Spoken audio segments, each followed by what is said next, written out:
I'm going to show you how I organize some of my letter table materials. Also, what I do when I get a new letter resource. I'm always on the lookout for new multisensory letter activities that I can use. Let me show you what it looks like. This is my letter table bin. Every letter has its own bag, and it's in the order in which I teach. So that's CAODGMLH, not sure after that. So this is the letter C bag. I also have a dry erase pocket with the letter poem and handwriting without tears paper behind that.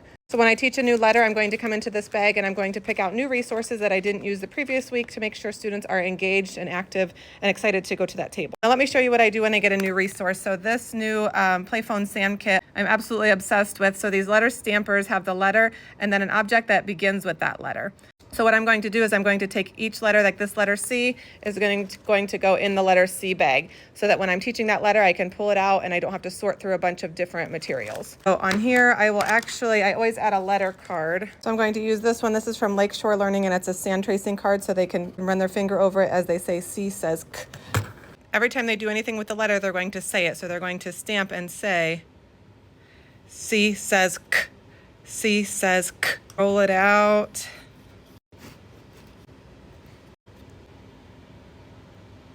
And this other new resource I'm super excited about, it's Design and Drill. PCs in 1, 2, 3, so it has the alphabet and numbers. So here's some of the letters. So they're going to drill over the letter. So for the letter C, you can use a drill or a screwdriver. C says K. C says K. When you add things like this to your letter table, it makes it more exciting. And as you know, all of my centers are free choice centers. So something like this will really get them excited to come over and try all of the other activities as well. And I'm going to put a letter C card.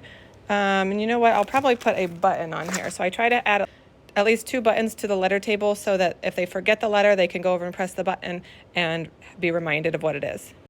So I'm going to press this button on the back to record it. C says K. C says K. C says K. And here's a hot dots pen that you're going to match the letter. So if you press this one, that's wrong. Visual discrimination, being able to see which ones are the same. For my letter table, I have 6 to 7 trays out, and I change these every week with the new letter.